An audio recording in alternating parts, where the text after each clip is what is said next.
Hi, this is Don Hughes, President of the Board, and I'd like to call this meeting to order. And can we get a roll call, please?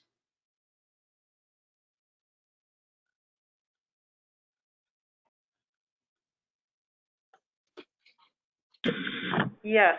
Good morning. Good afternoon. Deborah Baldoff, Present. Don Casano, Present.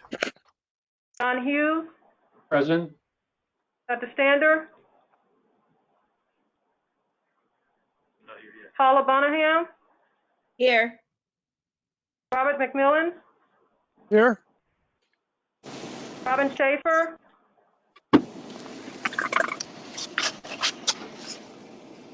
Robin Schaefer, Scott Seeley, Supervisor Gates, Here. Kristen Acton, Here. Andrew Rascon,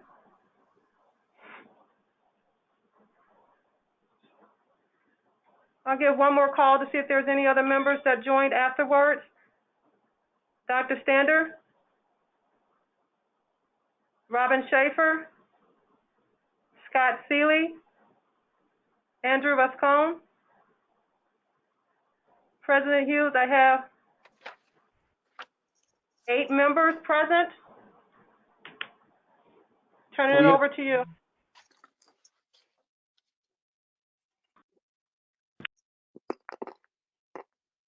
Do we have a quorum? Yes, we do. Okay, let's proceed then. Next item on the agenda is call to the public. Has anyone signed up to speak today? Can you answer? No one has signed up and no slips have been turned in, although we're virtual, no. And also, President Hughes, Robin Schaefer has confirmed by email that she is on the meeting, but her mic is muted. And we'll work on that. Use her when she wants to talk. Or can she do that? Hear me now? Oh, yeah. Yes. Can you hear me? Yes, yes, thank you. Ms. Shaver and Scott Seeley came in as attendees instead of panelists, so. Yeah, that I was trying to find the right link. I apologize. Should we sign on a different link? No, you're fine. I just promoted you. I was just letting Vera and Max know that I was promoting you guys, the panelists, since you came in. And is Paul Stander also to be promoted to a panelist? Yes, yes. Okay, I thought so, but I was going by memory, so thank you.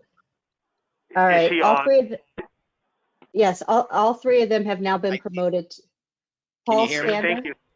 Yes, we can. Thank you, Doctor. Okay, thanks.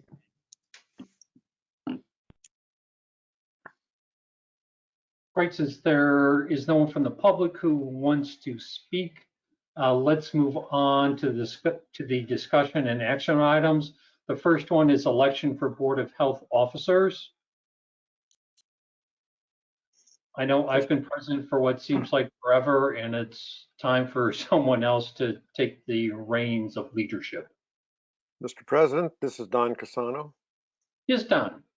I would like to nominate Bob McMillan as the new president, since he's been serving in the capacity of vice president for your time. Great. I think we need a second for that. And is there anyone else who would like to make a different nomination?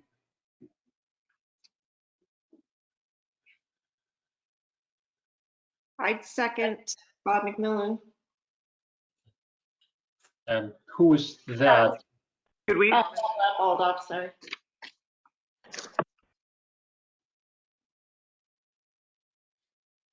Great. Anyone else want to be president? It's a desired job, Don, having done it for many years myself. And I will be taking donations to build the presidential library. I've got a paperback I'll give you. Good. So all those in favor of Bob McMillan being the next president of the board, say aye. Aye. Aye. Congratulations, Bob. Ask Mr. for President. opposition, please. Sorry, no. Mr. Hey, just out President. of curiosity, Dr. Stander, is it a 1 or 2 year term? It's lifetime. It normally is a 2-year term. Okay, just that was just curiosity. Good luck. President Hughes, I don't know if you need to say anybody opposed. I Oh, don't sorry. think Thank you. Anybody opposed? None. So again, Bob, congratulations. You will run the April meeting. Gotcha. Okay, very good. Gotcha. Mr. President. Bob has moved up. We need a new vice president. Mr. President. Yes, sir. This is Don Casano again. I would nominate Scott Seeley for that position of vice president. This is Bob McMillan. I'll second it. Okay, it's been moved and seconded for Scott Seeley to be the next vice president. Any other candidates? Hearing none. All those in favor of Scott Seeley being the next vice president, please say aye. Aye. Aye. Opposed? And the motion carries. Scott, congratulations. You're the new vice president. Yay.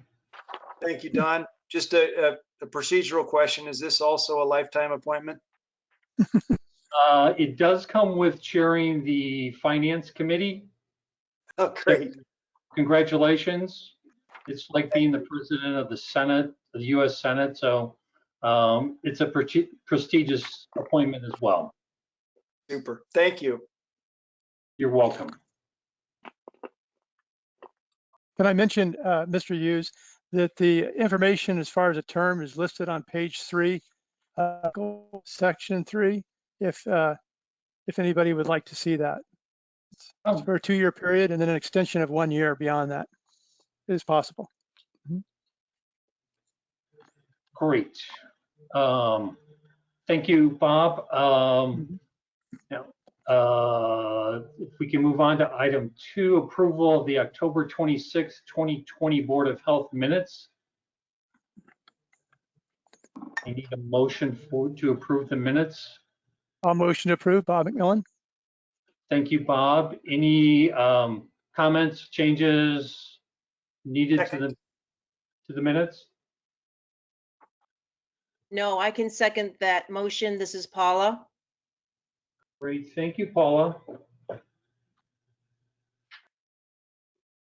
All those in favor of the October 26, 2020 Board of Health minutes as submitted, please say aye. Aye. Aye. Aye. All those opposed say nay. Ayes have it. So the Board of Health minutes from October 26th are approved. You move on to item 3. The Board of Health Finance Committee did not meet today, so we do not have a report or any updates. So instead of that, if Marcy, if she's on, can you do the public health update now? Don, this is Max. Marcy is out sick today. Go figure that in the pandemic. And so we have Dr. Sunshine here to take her place to give you an update with the pandemic and the vaccine plan. And so if it is all right with you, we will turn the time over to Dr. Sunshine. Great. Go ahead, Dr. Sunshine. Just tell the next slide. She's going to present it. You won't have any control. Great. Okay. So what I'm going to do, I have a number of slides here. I'm going to go fairly quickly because I really want to be able to answer your questions. Next slide.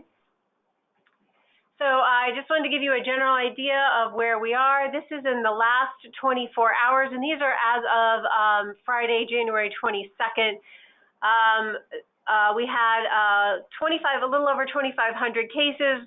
You can see the breakdown between male and female, and we're still looking at the majority of cases being in that 20 to 44 age group, and we've stayed pretty steady with that percentage of 65 plus anywhere from 10 to 12%. 7% hospitalized is much lower than when we started. You can see a lot fewer are in the ICU, and we're right at around a couple percent of people are dying. Next slide, please. It's my favorite visual. This is our Epi Curve. You can see very clearly that we had that first wave that peaked in July and went back down. And what I want to highlight in that second peak that you see there is that it is much wider and higher at its peak, but what it's looking like is that it seems to be going down. So we are really hoping that we have already peaked in cases. This follows national data where the Midwest peaked first, and we're finding that the coasts and the South are a little bit behind, but it looks like we peaked at our highest. We were over almost 6,000 cases per day, and now we're down to a 7-day average of just over 3,000 cases today. So our fingers are crossed. Next slide, please. We had ASU and U of A do some predictive modeling about healthcare capacity, and what we were told is that we would probably exceed healthcare capacity if you look at that green line before January 22nd. So we were really, really anxious about that. Our hospitals were very, very, very full, and we were just getting, I think, close to the breaking point. Next slide, please. Next slide. Yeah. So what I'm pleased to show you is that top purple curve. It took us a couple weeks to feel really confident, or at least a week to feel confident that it wasn't just one of those little noisy up and downs, but it does appear that we peaked in the last week or so, and we are headed on our way down for COVID-19 hospitalizations. You can see that turquoise line is COVID-19 patients seen in the emergency department. That is very much flattening off, and all of these are good signs for our trend moving forward with a hospital capacity. Next slide, please. So lastly, we asked ASU and U of A to do some predictive modeling with deaths. And next slide, please. It is hard to know exactly where we're going with deaths. You can see that they did trend upward following our cases and hospitalizations by 2 to 4 weeks, as we would expect. We've still probably got another week or so, maybe 2 weeks before we would expect to see them downturn. But if you look at the slope of that line, it looks like we are plateauing and maybe even turning downward, and that will be a huge relief. Next slide, please. And 25% have occurred in long-term care facility residents.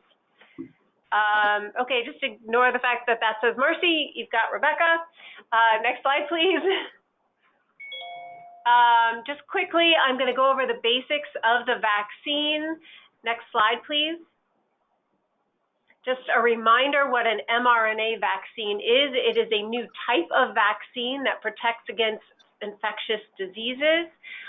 Classically, vaccines would take a weakened germ, but one that could still cause some type of infection, or else it was a completely inactivated germ into our bodies. But with mRNA vaccines, they actually put in the machinery that teaches our cells how to make a protein or an antigen that just shows the immune system what the dangerous virus looks like, and that tells our bodies to produce antibodies and also cell-mediated immune response. So the key is that it produces this immune response without ever getting us infected or giving us any possibility of getting infected, so our immune systems are ready if the virus enters our body. Next slide, please. Very importantly, this is my conspiracy theory slide. These vaccines cannot give someone COVID-19. It is physiologically and scientifically impossible. They don't use any live virus, and they do not affect or interact with our DNA in any way. The mRNA produces these proteins in the cytoplasm. They never get inside the nucleus, which is where our DNA or genetic material hangs out. And then the mRNA has a pretty short half-life. The cell just breaks it down and gets rid of it, so it never It never sits around and it cannot integrate with our DNA. Next slide, please. Just a reminder, Operation Warp Speed, although it was great that the vaccine came very quickly, it made a lot of people nervous as if steps were being skipped. I want to make it very clear that no steps were skipped in developing this vaccine. Research and development usually consists of 3 phases that occur one after the other, but if you look at the way these vaccines were developed, the phases were actually done concurrently. So as soon as one appeared to be effective, they started phase 2 overlapping with phase 1 and phase 3 the same. Normally, FDA waits until all the phases are complete before ever looking at data. In this case, they started early, and manufacturing was begun the minute they started working on these vaccines, and that is why we were able to get it much more quickly than usual. Next slide, please. Just a reminder of how vaccines are approved. There's an advisory committee on immunization practices. This comes after the FDA has given us an emergency use authorization. They make the recommendations. They're actually an independent committee, but they give those recommendations to CDC.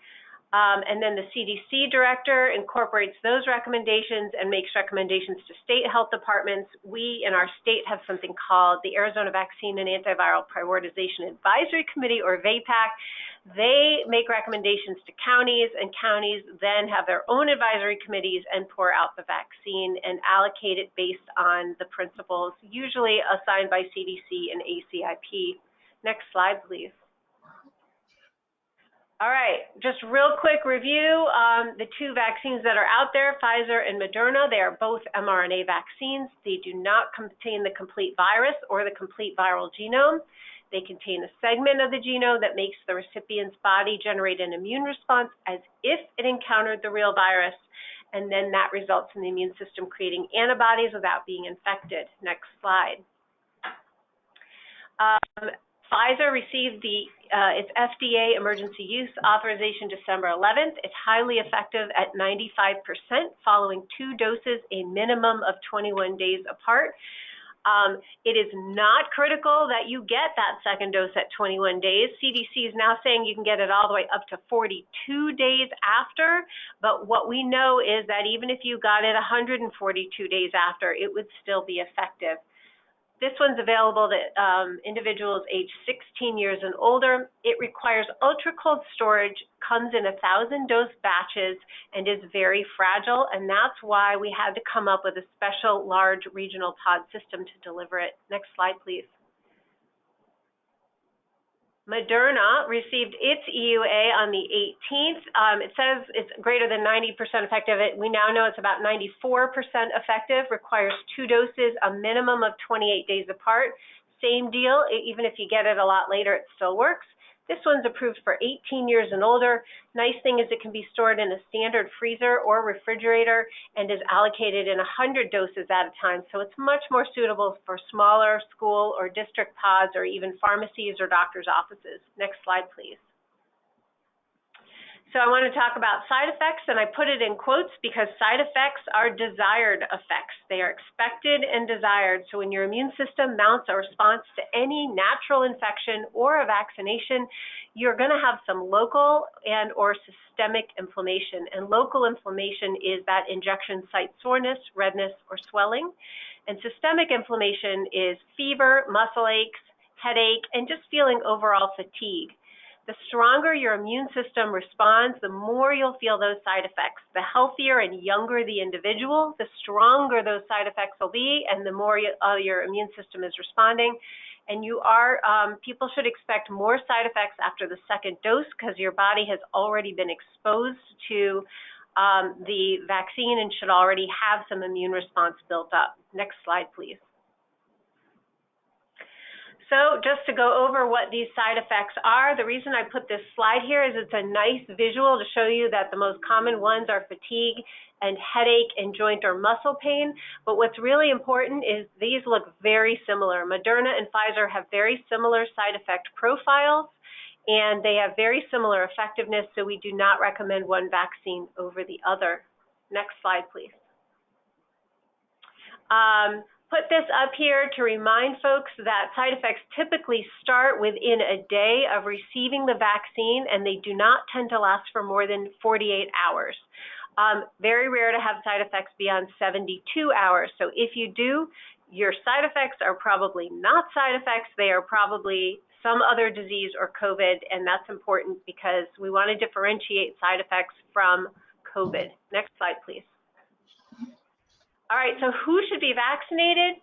If you're sick, please wait until you're better. Once that 10-day isolation period's over, go ahead and get vaccinated. Anyone who's in quarantine should also wait. But once the quarantine or isolation period is over, even if you've had COVID before, it is recommended to get the vaccine. Pregnant and breastfeeding individuals can get vaccinated, but should discuss the risks and benefits with their provider. Again, history of previous infection does not prevent you from getting vaccinated. The only thing that you really want to wait is for once you've had antibody therapy, monoclonal antibody therapy, you should wait 90 days after that response because it can interfere with the vaccine. And then if you've had other vaccines, the recommendation is to wait 14 days before getting COVID vaccine. Next slide. What about allergies? You've heard a lot about this. Any individual with a history of severe allergic reaction, which means anaphylaxis or needing epinephrine, they can be vaccinated unless they've had an allergy to an mRNA vaccine, but they should be observed for 30 minutes. Anyone who's had a history of a severe allergic reaction to an mRNA vaccine, polysorbate, or something called PEG, which is one of the components of the mRNA vaccine, really should not be vaccinated unless they're working with an allergy specialist. Next slide, please. Just a reminder that protection from the vaccine is not immediate. The data is showing it does seem to be a little bit faster than other vaccines. After one dose, you get about 52% protection, which is not enough. After 2 doses, we've got some good Pfizer data that says that you get much more protection fairly early on, and in about 7 days, you are fully protected, at least with Pfizer, probably also too for Moderna. But no vaccine is 100% effective, so we strongly recommend continuing to wear a mask, staying away from others, avoiding crowds, washing your hands, and staying home when you're sick. How long will that be? Probably until we get enough people vaccinated that we reach herd immunity, or until we can get community transmission down much further from where we are now. Next slide, please. This is a slide probably many of you have seen, and it's just a reminder that when vaccine first starts coming out, there's limited doses, and that's why we're in this awful position that we're in with limited supply and having to prioritize. Next slide, please. Just a reminder that we do it in phases, 1A with healthcare workers, emergency medical service workers, and long-term care facility staff and residents. And then we'll talk more about who's in 1B in a second. Next slide, please. So in 1B, we started Monday, January 11th at our regional pod sites, and our priority groups include education in K through 12, not higher education. This is Maricopa County only. Also child care workers, law enforcement, and individuals 75 years and older. A lot of you may have heard that the state elected to go to individuals age 65 and older, but we do not have enough vaccine or appointments to go there yet, and I'll talk to you about our plan on getting there. Next slide, please. Why haven't we gone there? Well, phase 1A included about 123,000 people. I think we've gotten over 100,000 of them. When we open 1B, there's between 1 and 2 million people in phases 1B and 1C. I'll tell you, there are 300,000 people who are 75 and over competing for a very few appointments that are now available. And then we know there are 400,000 people just between the ages of 65 and 74. So the reason we are not opening it up to those individuals who are 65 to 74 is because when you only have maybe 1,000 appointments, you don't want to add that increased competition. And we do know that people who are 75 and older have much higher risk of hospitalization and death than those even a decade younger. The older you are, the higher your risk. Next slide, please. So how much vaccine are we going to get? We still don't know. The government makes the, federal government makes the allocations to Arizona, Department of Health Services, the state allocates to the county, and the VAPAC group has provided guidance on who fits into which phases, and then the counties have the option to adjust. Unfortunately, we find out on a Thursday how much vaccine we're going to get from the state, and then that we get the vaccine the following Tuesday, and we have to try and base all these plans never knowing how much vaccine we're going to get. Next slide, please. Just a reminder of why, what our pod sites look like and where they are located. There are 5 of them. We did them out of necessity because Pfizer comes in those 1,000 dose batches and require very ultra cold storage and very specific handling procedures. So we had to develop these pods for 1A. We were hoping that we could close the pods sometime during 1B. I think that was very optimistic. Next slide, please. We've staffed these with healthcare staff, hospital volunteers, EMS, lots of public health volunteers, nursing schools, all of our organizations, and also the National Guard. Next slide, please.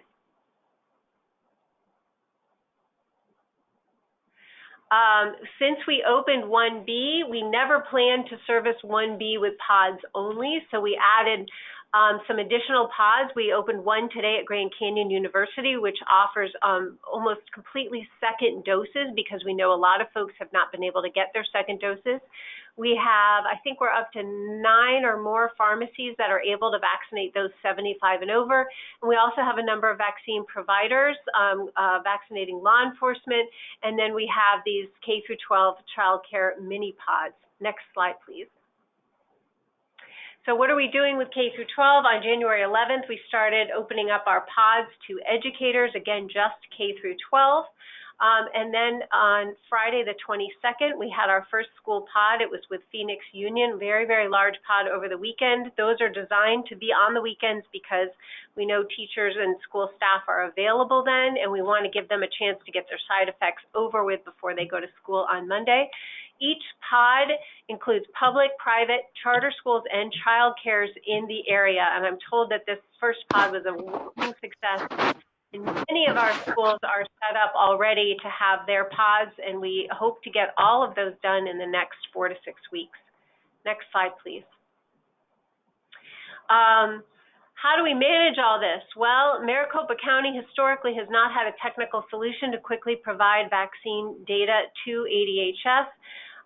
We were working with the state, letting them know that if we were going to be able to report vaccine data within 24 hours, that we would need a statewide vaccine management system. They procured this on November 20th. If you'll recall, that's right about the time when we rolled out the vaccine, so there wasn't a lot of time to test the system. We had requested ahead of time having a way to pre-register healthcare workers and prioritize. We wanted a system to be able to call or text people back for their second dose, and a way to automatically upload data into ACES to avoid manual data entry. And I think it is fairly easy to say that there have been a number of challenges with this system. That's the biggest understatement I think I've ever made. And just getting an appointment on this system has been incredibly challenging. We've been working with the state since day one to correct a lot of errors. I will say they have corrected many of the errors since they began using their own system at the State Farm Pod, and all of a sudden things started to get corrected that we've been asking for months. So they have now moved this. Before, you could sign up and you actually got sort of this line that said your appointment is confirmed, and then you had to push submit. So a lot of people didn't know that they had to push submit. So they've moved the submit button up because there were a lot of people thinking that they were confirmed when they hadn't. There's also a lot of difficulty finding an appointment because you had to search each day individually to see if there were open appointments. And they now have a system where it tells you which days have open appointments. The system is still pretty clunky, and one of the other things they've added in is the ability to arrange your second dose appointment at your first dose appointment, which will make things much easier in the future, but we still have thousands of people who've never gotten their second dose appointments because the system didn't allow for it initially. Next slide, please. We are communicating this constantly to partners through weekly vaccine task force meetings, fire chiefs briefings, law enforcement pod planning meetings, a healthcare webinar, a school webinar, a municipal webinar, all the different ways that you can imagine to keep everybody up to date. We meet with our pods at least weekly, but usually more often. Next slide, please. Just wanted to let you know that we've got a public dashboard in the works. It's a little bit challenging. We get our ACEs data, which tells us all of the Maricopa County residents who are vaccinated, and it's really hard to see that number, but you can see we have close to 200,000 people in Maricopa County vaccinated. The majority, their first dose, far fewer with their second dose. And we have this thing that looks like an Epi Curve that shows you how many vaccines that we've gotten per day. It's obviously increased a lot recently, and most of that was due to the fact that we were able to correct some of those issues with the vaccine management system. Next slide, please.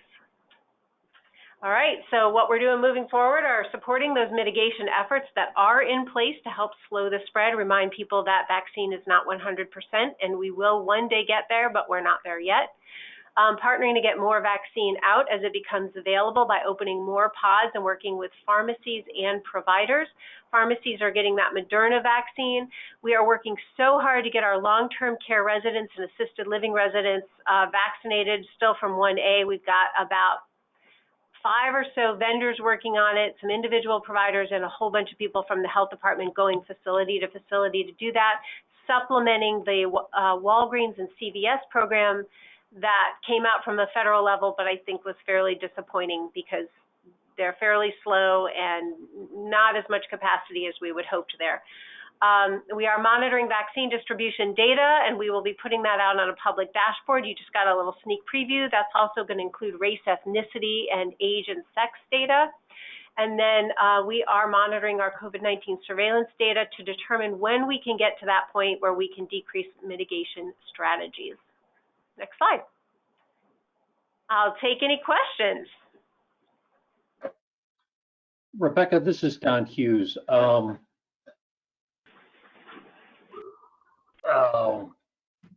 use the state website to get an appointment, and clunky really isn't or wasn't the word for it. It was pretty bad.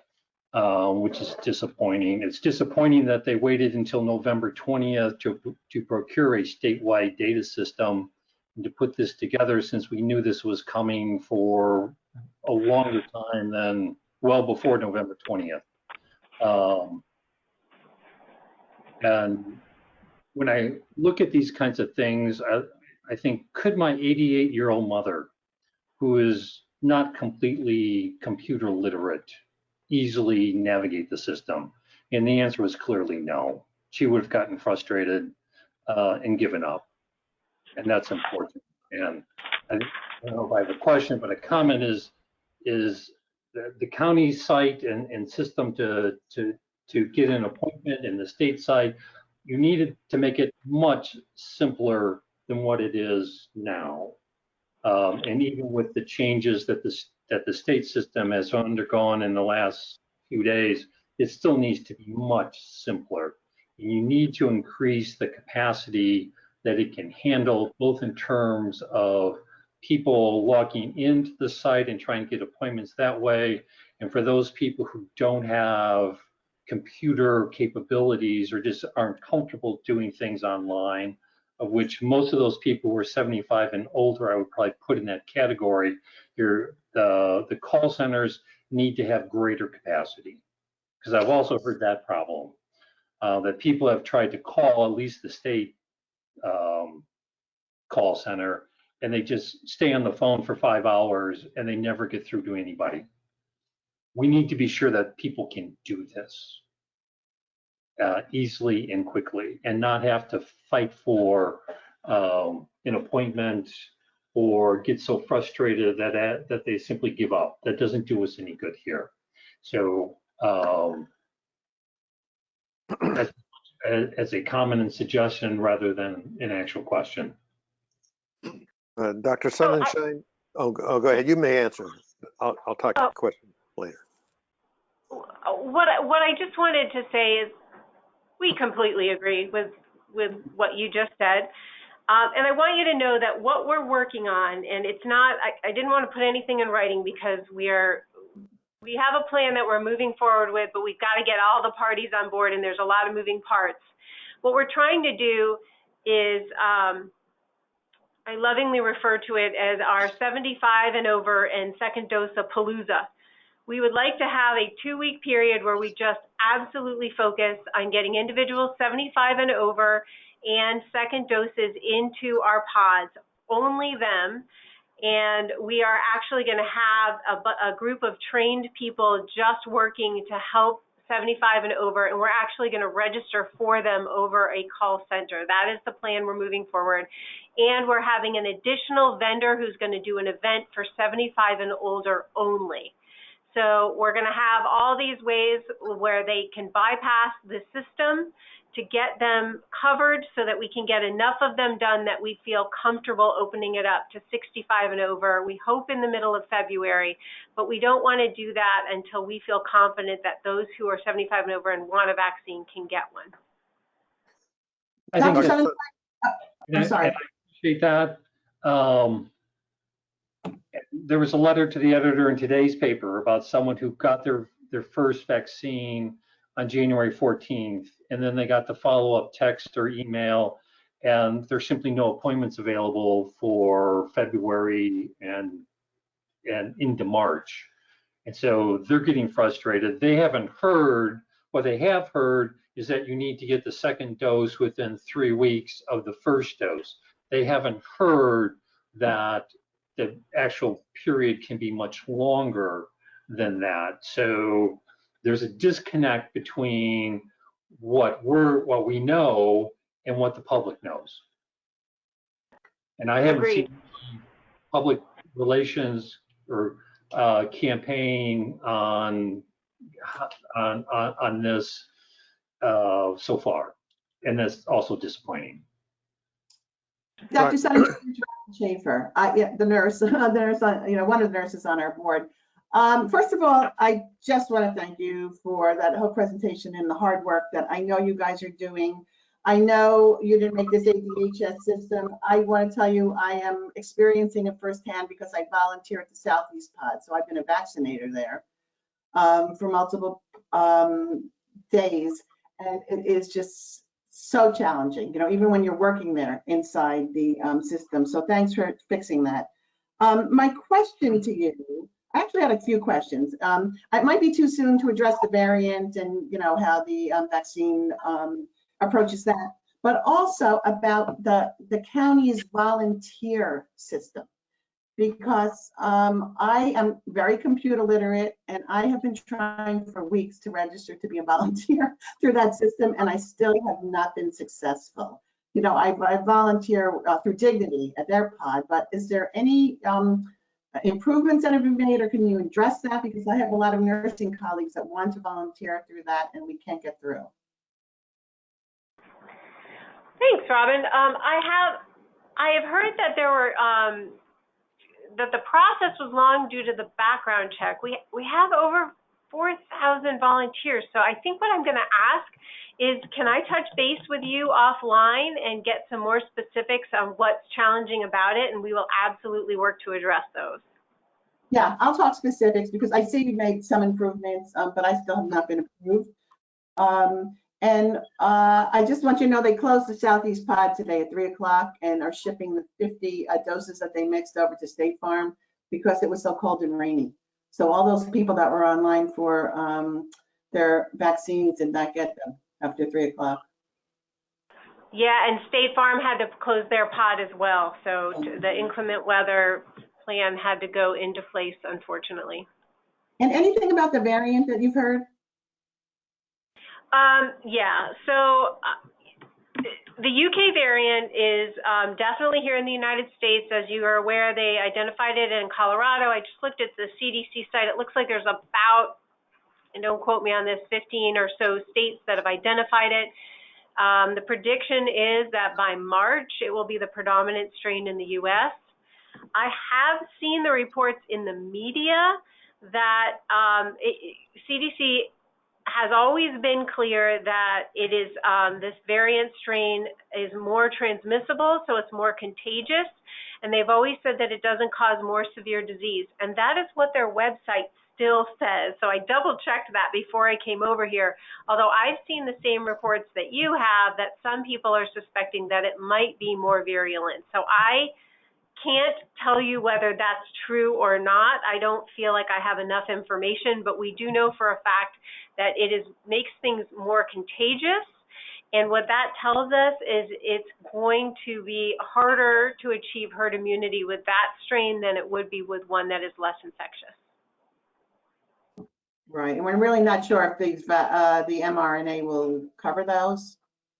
Oh, we have lots of data that says that the spike protein upon which our vaccines are based, there's multiple sites on that spike protein, that it will be effective for that UK variant strain. Oh, that's great, because I'm looking for the information. Thank you. Dr. Sunshine, this is Don Casano. A question for you regarding the second dose issue. I know a number of people 75 and over, including myself, that are scheduled for the vaccine. How are we notified about that second dose? Because I've been reading stuff on the websites and stuff, and it says we should get an email, and if we don't, we fill out a form and send it in. But do we just have to go back into the system once we're notified when we should get that and plug in for another appointment?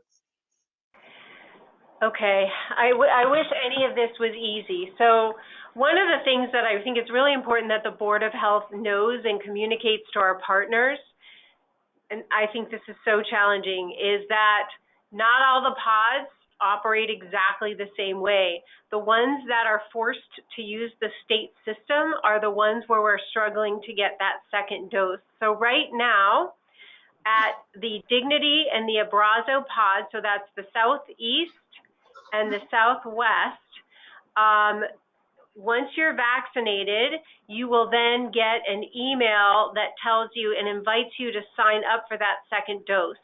The reason why people haven't gotten an email yet is because we are working on those contracts to get those appointments available. It's not that there are no appointments or that it's not that they're all full, it's that they don't exist yet because we are working on that. So there will be an email coming to anybody after they've had that at one of those two sites. There should be. Now at State Farm, at first there was nothing. And then for a little while they were sending an email, and my parents were vaccinated. They're also 75 and over last week. They received an email to register, but there are no appointments available to register for. So that's a little frustrating. Now the two pods, Northeast, which is Honor, and then the Banner pod Central and Banner Northwest. So that's a total of 3. All use their own systems. They do not use the state system, and they give you a second dose appointment at the time of your first dose appointment, and they are the least frustrated customers that we have. So I should tell anybody asking me about it that if they're in one of those two pods, you said Dignity and Abrazo. Brazo. Or State. Mm-hmm. No, the Dignity pod, which is in Chandler, is that the one? Yes. Yes. Yeah. We'll be getting an email notifying them when the second doses are available. Yes. Is that what you're saying? Those are the folks that we're going to target with these pods that we're going to open up for second dose clinics. We are actually going to be calling them or emailing them in the order which they got their first dose and working to get them scheduled in for their second dose. Okay, it's going to take a while, but we'll get there. But they shouldn't have to go online and do all of this all again. Hey, this is Robin. I have an update on State Farm because I had a teacher that went there on Saturday. They gave them their appointment right there for their second dose. Yeah, so they told us they were going to start that on Friday, and it's good to confirm that they're doing it. Mr. President, Scott Seeley, Yes, Dr. Sunshine, I have 2 or 3 different questions. First one, you shared in the presentation, and there's a lot of knowledgeable health people on the call here that know this already. But so the 94-95% effectiveness rating for the COVID vaccine, how does that compare? I mean, that's better, is it not, than some other prominent vaccinations that we are used to? Yeah, I would say that's better than almost every vaccine we know of, with the exception of the measles component of the MMR vaccine. It's pretty phenomenal. I don't know that anyone ever expected to get one that effective. If you think about our flu vaccine, it averages about 60% effective. So 95% is pretty fantastic. Great. Well, and that's, I think, you know, there's an opportunity, to the extent we get to communicate to people. It happened really fast, but it happened really well, and and having that encouragement. Going back to your presentation, and you'll hopefully know the slide. Somewhere in the middle of your presentation, you went through one that sort of showed the standard timetable for vaccine development, production, and that, you know, you've only got a few 100,000 doses or whatever at the outset. And then it looked like there was a steep ascent at some point there in the production of the vaccine. Is there any sense with the COVID vaccine about when that rapid ramp up occurs in production, and how many months in we could look for a lot of supply? Oh, I think I know which curve you're referring to. It was sort of like it was an abrupt turn up. Right. That's the CDC phases, and it's just to demonstrate it, that in the beginning there's limited availability, and then all of a sudden there's this vaccine surplus where everybody can get all the vaccine they want, and we were hoping we'd get there already. But what we just don't know what we don't know. We're being told that Pfizer is ramping things up. We're also being told that Pfizer is changing the way its vaccine needs to be stored and going back through FDA, so it doesn't require all that ultra cold storage and special handling, which will also make things a lot easier and will make a lot more people able to distribute or administer Pfizer. But the answer to your question is we just don't know when we're going to get a lot more vaccine. I think my personal opinion is that we're going to really need to have more vaccines, more types available. And we know Johnson & Johnson is coming down the line. It's a little bit delayed. But I think the more types we have, it'll be confusing because we want everyone to get the second dose of the same vaccine. But I don't know if we're going to have enough Pfizer to get to that point in the near future. Okay, thank you. Finally, Mrna has been disappointingly slow. We've gotten very little Mrna. Okay, thank you. This is Dr. Stander, real quick. I think two things I was just going to maybe ask Dr. Sonnenschein to confirm. I think the CDC originally said that you shouldn't get a second dose of a different vaccine that you originally got, but I think they switched that, at least in a pinch, or if that was the only thing that was potentially available. And, you know, second of all, like you were saying, you can confirm, I think some of the lack of availability may hinge, you know, not only on manufacturing capability, but, you know, what Pfizer or other kind of contracts were agreed upon by different countries and different entities. And I, you know, again, without getting political, there were allegations that, you know, the previous administration turned down an offer from Pfizer for, you know, X hundred million more back in the summer, that, you know, that maybe that can get reversed or something now. And maybe, again, you've heard this current administration talking about using the Defense Production Act to, you know, maybe compel Pfizer and or Moderna to change some, you know, make more. But hopefully, you know, more will be available one way or the other. But can you confirm that piece about using the alternative or different than the first? It's what you said is, So what they did was they are very clear that you should not get two different vaccines. That if you got Pfizer, you need to get Pfizer. If you got Moderna, you need to get Moderna. Where they backpedaled ever so slightly in fine print is they said, if you got two different vaccines, you do not need a third dose. You don't Okay. have to start the series over, because theoretically they work by the same mechanism and it should be effective, but it has never been studied. So you'll never see it's okay to get two different doses. You'll only see if you already got two different doses, don't start over. Right. Okay. Yeah.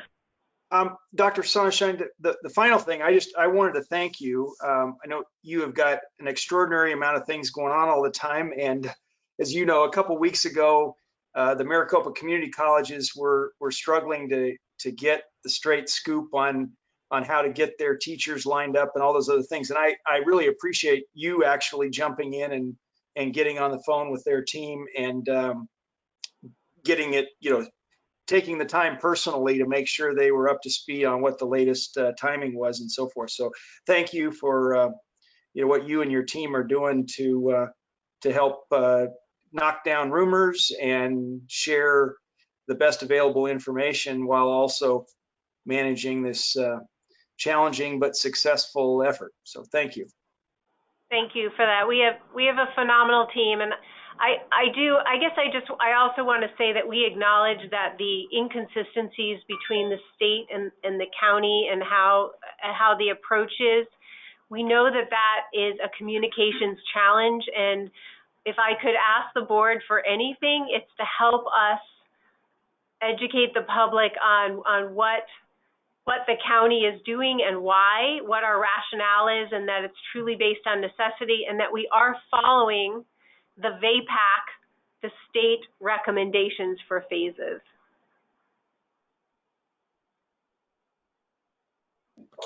Great. Dr. Sonnenschein, this is Bob McMillan. Just a quick question. Do we have an idea how long the effects of the vaccine will linger as far as immunity? And based on that, can you give us any idea what the long term looks like for city and state and governmental planning? Based on how long the vaccine lasts, it would be difficult to vaccinate the United States a second time if needed every year. I mean, can you give us an idea of how that looks at this point? I wish I could. I don't even know how much vaccine I'm going to get on Thursday. So the answer to your question is we just, people who are in those clinical trials have only been vaccinated for about 3 months now. So that's why the CDC was able to come out and say, we know for a fact that if you're vaccinated at day 42 or later, that the vaccine's still effective. There's no reason to believe that after 6 months, the second dose wouldn't be effective. We just haven't had long enough to study it. And it's the same answer to how long will the vaccine's immunity last? We just haven't had long enough to study it. Most experts agree that it will last at least a year, just like the flu vaccine covers the entire season. It all really depends on how quickly the virus mutates and how much those mutations affect the effectiveness of the vaccine. So that's really kind of what we're waiting to find out.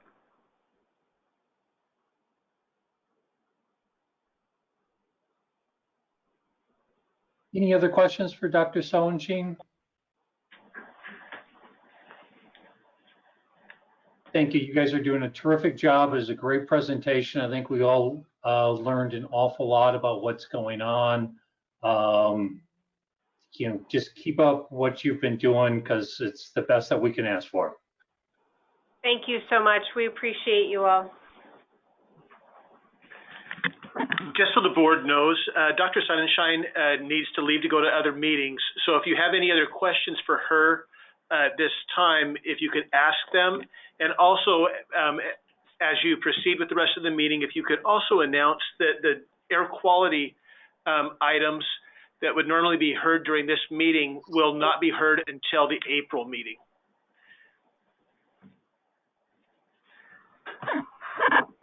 Okay, so I don't need to make that announcement? You can count that as the announcement if you'd like. Okay. Thanks, Rebecca. Thank you.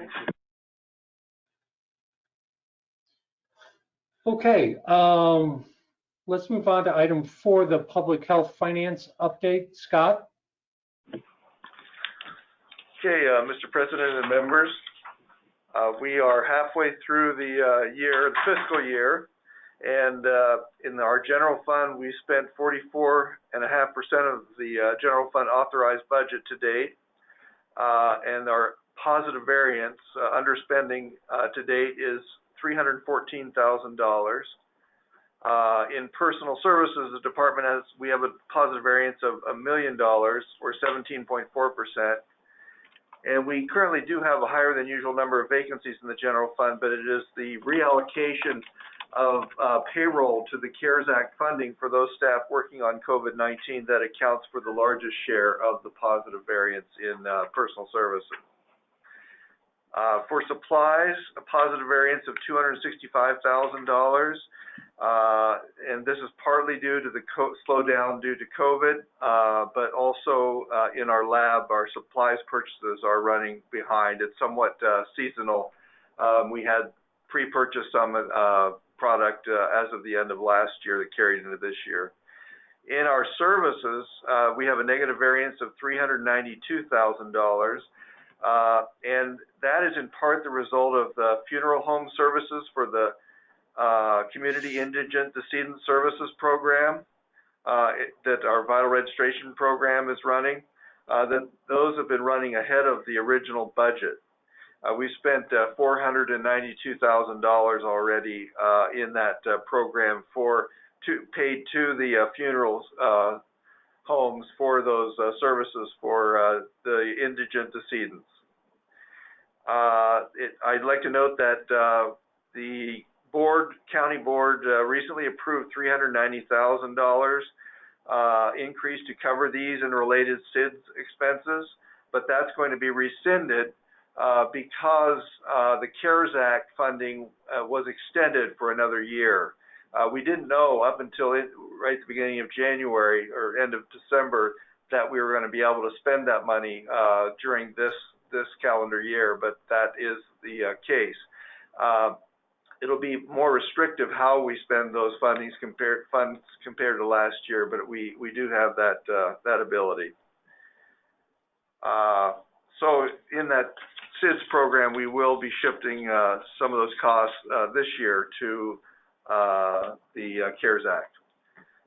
Any questions on the general fund before I move on to the CARES Act fund? Any questions for Scott? No, Okay. thank All right. Yes? Fund 200, the Coronavirus Relief Fund.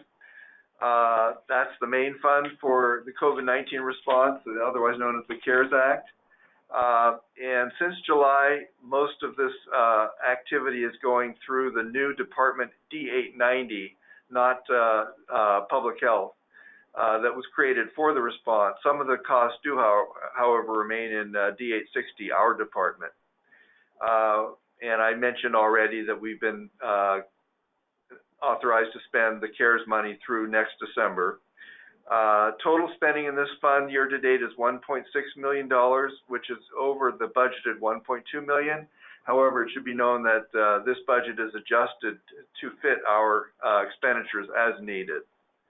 For the first several months, we were buying a lot of PPE still through D860, our department. That's all been pretty much pushed to the D890, and we've pretty much gotten a handle on that to a great extent. In personal services, most of the $512,000 that we spent in this fund were for emergency leave for department staff who were unable to work due to COVID-19. And I should just note, most of our staff have been working remotely and are being paid through their normal funding sources. Most supply spending for PPE occurred in the first couple of months, as I mentioned, and the same can be said for services as well. The Office of Vital Registration has been fully funded through the fee fund until recently, but now, as I mentioned, they're running the SIDS program. And a share of the staffing will be paid from the CARES Act funding this year, and we did receive for that program this fiscal year $476,000 in general funds. We've already used that up through halfway through the year, and we will likely need more. Hopefully we can push most of it to the CARES Act, so we'll be tracking that as we go along. Before I move to Fund 265, any questions about the coronavirus fund? Okay, Fund 265, our special revenue or fee fund. We spent 42% of the expenditure budget through half of the year. Actual expenditures are under budget by $806,000 or 17.8% year to date. The budget consists of $7.6 million in operating funds and $1.15 million of non-recurring funds. That's fund balance money from accumulated balances at the end of each year for each of the fee accounts. Only $77,000 of this has been spent to date, but we've got $650,000 of that amount, about half of it, which will be spent or is allotted to be spent for our new Glendale office that will be shared between the voter registration and the WIC program. Personnel expenditures for the fee fund are $220,000 or 9% under budget year to date. Supplies are $415,000 over budget, and most of this is a result of the timing of the reimbursements of the pharmacy vaccine purchases. Services expenditures are under budget by $924,000 or 59%, and this reflects the unspent non-recurring budget that I mentioned above, the $1,150,000 that will be over half of that will be spent toward the end of the year. Fee fund revenues are just a bit short of budget, $26,000 or 0.7%, and exceed expenditures by $86,000. So the fund is structurally balanced as a whole. Fees for the community health assessments, those are services that we provide to hospitals that we charge for preparing these required reports. And one hospital chain pulled out of the program this year, but revenues are expected to partially catch up to budget by the end of the year. And then for next fiscal year, FY22, the program should bring in the full $205,000 budgeted. As for our immunization fee fund, third-party collections, access and private insurance collections, they're coming in right at budget year to date, despite being behind early in the year due to COVID restrictions. They expect to strengthen their revenues with a new call center that they're creating, which will remind clients of their appointments. And of course, some of our immunization staff are very involved with administering the COVID vaccines and helping to manage that process, but this should not have a major impact on our fee fund collections for this account. For our vital registration fee fund account, revenues exceed budget by $125,000 or 5% year to date, and revenues exceed expenditures by $221,000 or almost 9%, so that this account is structurally balanced. Our pharmacy account, which is primarily purchases for and credits from the user program within our department and a couple of outside departments, that shows $127,000 credit balance in that account. You may have noticed in the spreadsheet, and this is due to large reallocations to the CARES Act program for flu vaccines. The TB control fee fund revenue is $36,000 or 93% under budget, and it's short of covering expenditures by $64,000. This lack of revenues is due to the impact of COVID on restaurant and other workers who have not been getting their TB cards as often. So that's a direct impact of COVID right there. We hope that will be picking up later in the year and into next year. The STD fee fund revenue is $91,000 ahead of budget year to date, and revenues exceed expenditures by $63,000. So the COVID-19 does not seem to have slowed down this program. The refugee fee fund revenue is $73,000 or 48% under budget to date. This is an improvement since our last quarter's report. Expenses have been kept to a minimum and are below revenues by $19,000. And this, of course, could be affected by the policy of the new administration as we go forward. Any questions about that fund before I move on to the grant fund? Okay, just a few brief notes on our grant fund. Through the second quarter, revenues to date are $6 million or 23% below budget, and expenditures are $3.5 million or 15.5% under budget. The account is structurally balanced by $575,000. And as I pointed out before, all of our grants do end up bringing in enough revenue to match the expenditures, but it's often a timing issue when it looks like we're short of revenue. But these numbers do also point out the substantial impact that COVID-19 has had on some of our grant operations. One of our largest grants, the WIC grant, has been able to keep up with clients by working remotely, as has our Ryan White grant programs. However, we have some grants, such as our oral health grant and dental sealant grants, that depend on schools being open, and that's been hit hard, obviously. And that's the end of my report. Any questions? Any questions for Scott? Scott, this is Scott Seeley, and I don't know, is Max still with us? Yes, I'm here. Okay, because this may not be a direct finance question. In several of these categories, there's a large overtime expenditure, which is to be expected over the last year. But I guess I may be looking for, or we don't see a PTO category there. And again, maybe Max, you're the right person to answer. You know, one of the concerns from the get-go was that our folks are running at a very high burn rate. That has been going on for almost a year now. It has been a year now. And are we making sure people are getting some time off and taking a break and recharging their batteries as this continues into a second year? Yeah, that's a good question, but the answer is yes and no.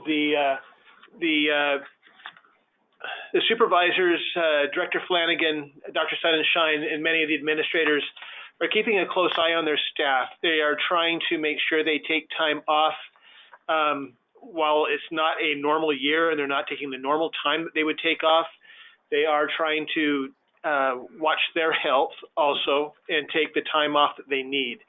We do run with somewhat of a short staff, and so there's not a large bench. And so, yes, they are overworked, and some of them are feeling it, but they're doing the best they can. And we are keeping an eye on it for fatigue in the group, and I think they're handling it quite well. But by in no means would you say that it's a normal year and they're taking the time off that they normally would. The county did allow them to, those people that are directly working the response, to carry over an additional amount of time into the next calendar year, so that hopefully when things ease up towards the end of this fiscal year, that they'll be able to take off more time and not just have that time wasted. But it's a pandemic, and so people, yes, they're being overworked, but that's what you do in an emergency, and that's kind of what they knew they were signing on for, and so they're doing the best they can. I don't know if that's your the best answer to the question, but that's about as good as I can give you. No, I agree. I think the most important thing is just we're keeping an eye on it. You know, Marcy's homesick, and you know, that fatigue adds to those issues all the time as well. And just I you know, encourage all of you to take care of yourselves while you're taking care of the rest of the county. So thank you. Any final questions for Scott? If not, Ryan, can we talk about the environmental services financial update, please?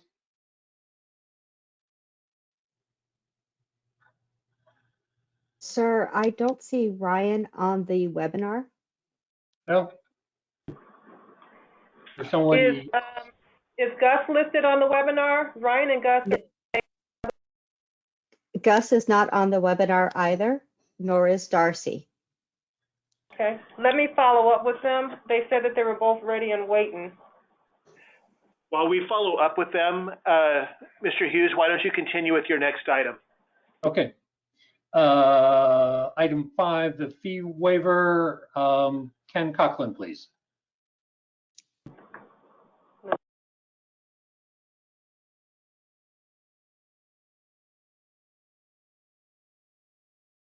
Which I'm not sure I see him on.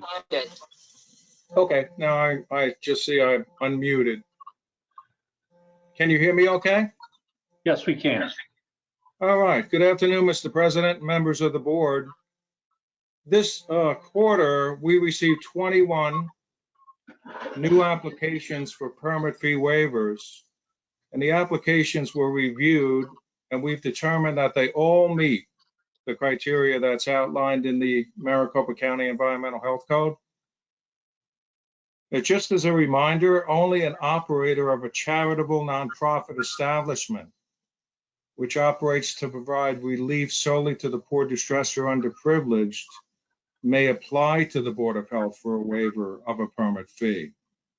A waiver of a permit fee may be granted only to the operator of an establishment which maintains a current 501c3 tax-exempt designation from the Department of Treasury Internal Revenue Service, and who demonstrates to the Board of Health that the payment of the said fee will cause financial hardship. Once again, all 21 new permit fee waivers were reviewed, and they meet all of those criteria in our opinion. If the board has no questions and is comfortable with our staff review, I respectfully suggest a motion to approve fee waiver applications on the fee waiver application summary sheet, numbers P1 through P21. Thank you. Great, thank you. Are there any questions from the board on any of the fee waiver applications? Mr. President, could I move adoption as recommended by staff? Sure, it's been moved by Scott Seeley to approve the recommendation from staff. Can we get a second, please? Don Casano with a second. Been seconded. Any discussion? I guess it's just a question. So nobody's holding events anymore for right now. So as it pretty much indicates, these are feeding operations that are keeping people fed during the pandemic here, but they're not event fundraising exceptions. Is that correct? That's correct. For the most, we did not have a single temporary food service establishment submit an application this quarter. So we had, if you look at the applications, it's a mix of service kitchens and food banks, you know, places like St. Mary's and St. Vincent de Paul. There's also eating and drinking kitchens which serve the homeless. There's food jobbers, which are the smaller pantries that are located in churches, and some boarding homes. There's some boarding homes in there also that provide homes and shelter for the homeless. Great, thank you.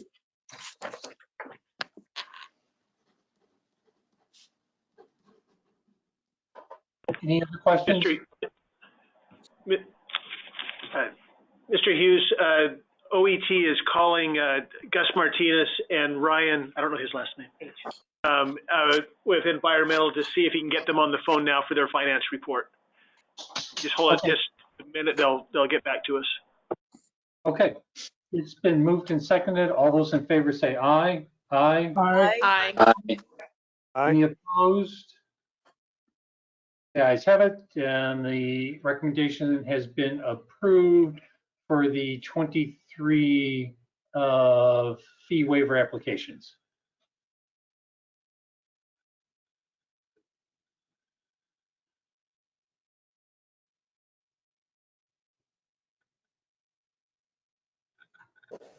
David, this is Vera. Were you able to get environmental services on the line for Gus or Ryan?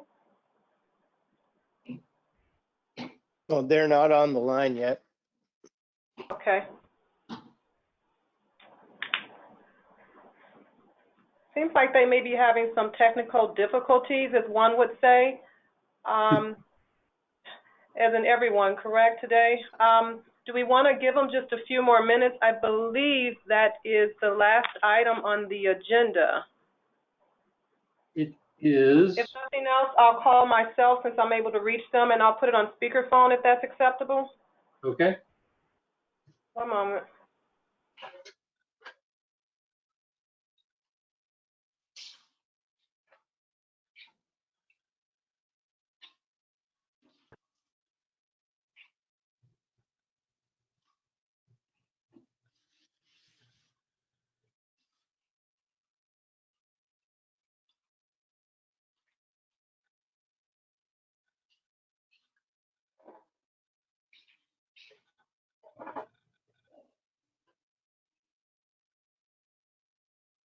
Unmute that number, Okay, so we got a little bit of feedback. If you can mute. I just disconnected. So, President Hughes and members of the board, we have Ryan and Gus backing up for environmental service, and they'll deliver their finance report. Can everyone hear them okay?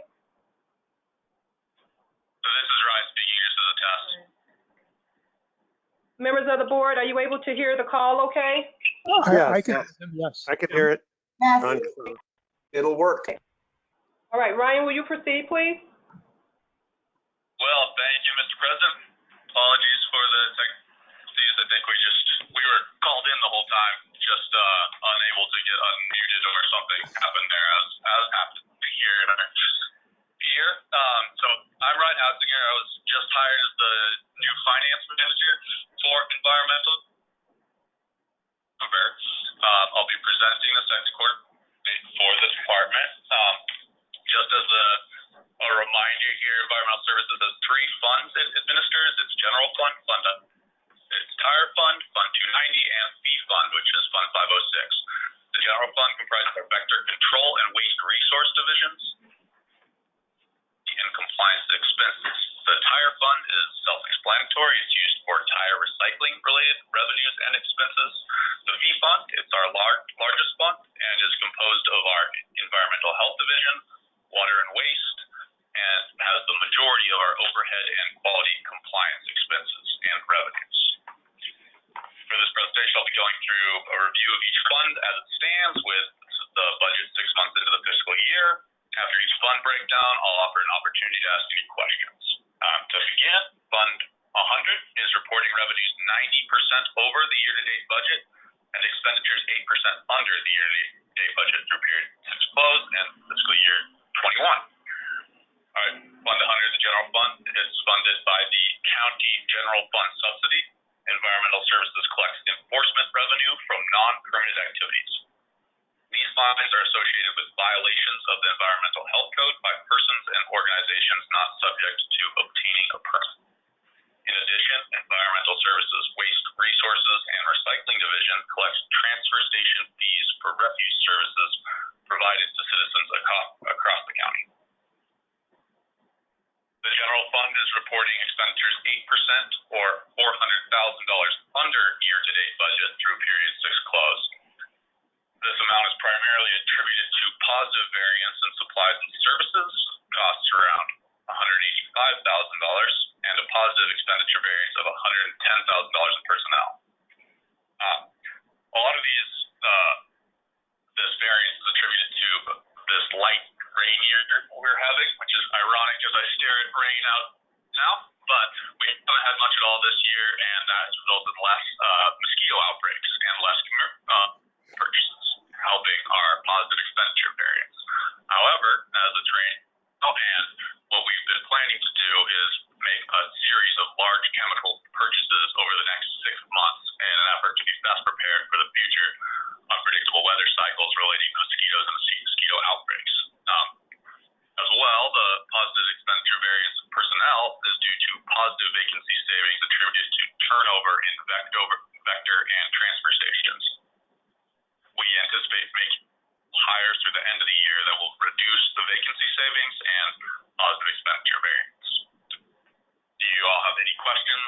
revolving around the general fund? If not, I will go on to Fund 290. And the tire fund is reporting revenues 9% under the year-to-date budget and expenditures 1% over the year-to-date budget through period 6 close. Fund 290 is funded by the state of Arizona through the tire disposal tax. State revenues have come in lower than usual so far in fiscal year 21. Revenues are distributed to the counties based on the number of vehicles registered in that county. Fund revenue through period 6 close is reported at $2.7 million, which is 9% or $279,000 under year-to-date budget. So to register the revenues, we need number of vehicles throughout the year, and what we've recorded is it's about the same as prior years, and the number of tires sold in the year, which we forecast as being less than in past years. So we don't have these numbers finalized. We're waiting on information from the Department of Revenue to determine this exact count, and that will help us forecast if this trend of lower revenues coming in from the state is going to continue throughout the year. We receive chunks of revenue from the state every quarter, so our April and then continuing on into fiscal year 22 is a little uncertain. So in my next presentation, I hopefully will be able to get you more information on this. The tire fund is reporting expenditures 1% or $31,000 over year-to-date budget through period 6 close. This amount is primarily attributed to a negative variance in supplies and services costs of $65,000. Within this fund, 90% of expenses goes to grinding up recycled tires or any type of tire-related expense. The tire fund has exceeded its budgeted totals and expenditures due to the increased cost of tires received at the county tire facility.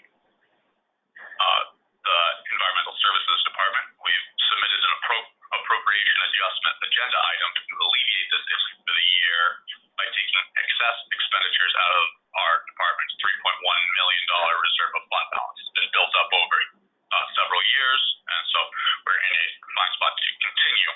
But upon more information from the Department of Revenue, we will send updates in the my next presentation. Do you have any questions related to the tire fund? So this is Scott Seeley. I mean, it's likely that that trend is going to continue as people are not driving as much as they were a year ago or more. But at the same time, doesn't the tire disposal track too? I mean, can we anticipate there are going to be fewer tires to dispose of at some point here as well because people are not driving as much either? Does that make sense?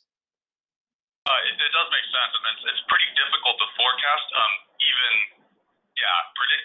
It's hard predicting that people are going to be driving less and for how much longer. Maybe there's just going to be a big boom of people wanting to drive all over the place once our numbers of vaccines happen, pops out. And so we really want to have an in-depth conversation with the Department of Revenue. They've just been very busy and hard to contact here. And given all these, our forecasting is just a little off, and it's never really happened to us.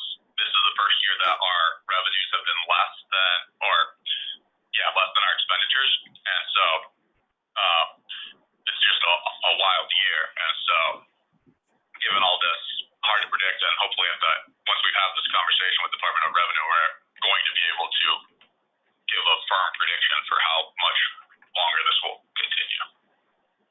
Right, but at some point, presumably the trends will even out, and it sounds like we've got enough cushion in the reserve fund to moderate through that period, hopefully. Absolutely. If we kept on going at this negative trend, we can hold up for another 6 years. That's our relative forecast if it was just going how it's gone this year. And all indications say that we should be leveling out or going back to a better positive variance in future years. So I think we're still in a very fine spot within this fund as long as things don't go crazy worse. Great. All right. Thank you. Absolutely.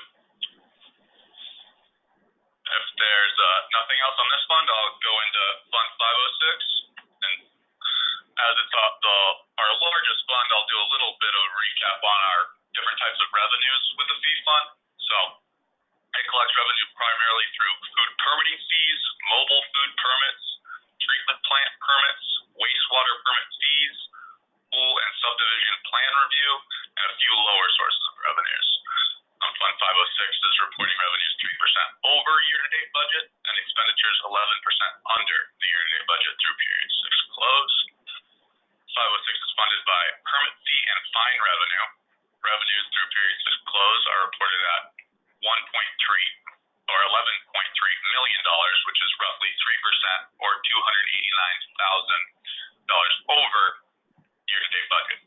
A lot of people are asking, our department at least, just how restaurants are doing, and the short answer is not great. Pool and food permitting are experiencing the impacts of the pandemic and the executive orders issued by the state. The hospitality industry continues to suffer from temporary closures, limited capacities, and an overall decline in business that's led to an increase in delinquent permit payments. While these issues have led to a decrease in food-related revenues for the department, development experienced in subdivision and on-site plan review has resulted in a strong enough revenue growth to push the whole of the environmental services fee fund into positive revenue variance. So to sum this up, we're only green in revenue because of subdivision and on-site plan review, and that they've been making more than enough to cover the whole department.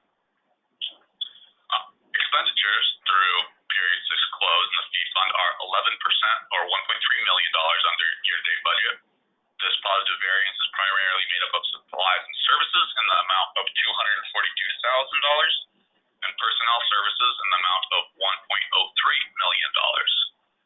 While the fee fund is currently more than $1 million under budget, expenses in supplies and services as well as several personnel hires that we are projected to make should bring the budget closer to $800,000 under budget by year end. And the reason for this is due to the following. Our pay for performance, PFD, was budgeted by us, but it wasn't approved by the Board of Supervisors, and this caused significant savings in our department. As well, the Office of Enterprise Technology, OET, and the Infrastructure Technology Center, ITC, they charged us less in allocations than what was budgeted. So those two combined to get this $800,000 budget variance that we're forecasting. Due to our pandemic response, the department has maintained a higher than normal vacancy savings rate, but still provided all delegated services and performed all required inspections throughout the year. This higher vacancy rate contributes to the positive expenditure variance. However, the department has begun recruiting for 15 environmental service specialists, and we do not anticipate the high vacancy rate remaining for the duration of the year. Even we can see in December we made a number of hires and that sharply lowered our vacancy savings rate. Any questions on the fee fund 506?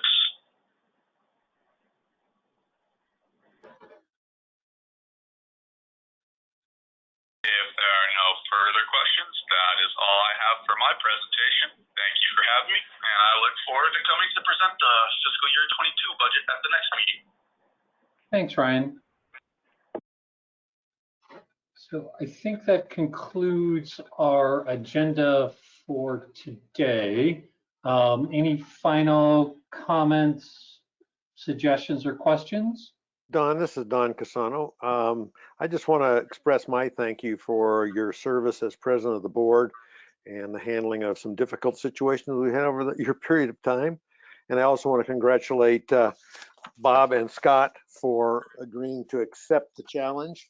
And I look forward to working with them. Thank you again, all of you. Thank you, Don. Anyone else? President Hughes, I want to ditto that. I know that we've seen some. You've been the president over some controversial issues with the board, and so I think you've done a really fine job for the county, and I appreciate the service you've given us. Thank you. So can I get a motion to adjourn? I'll motion So to moved, adjourn. Dr. Stander. Second, Scott. Great. It's been moved and seconded to adjourn. All those in favor say aye. Aye. Aye. Aye. Anyone want to continue? Great. So next meeting is April 26th, and I'm assuming it's going to be a virtual meeting again, unless things really improve drastically. So see you all then. Thank you. Good afternoon, everybody. Yeah, thanks. Thank you. Thank you.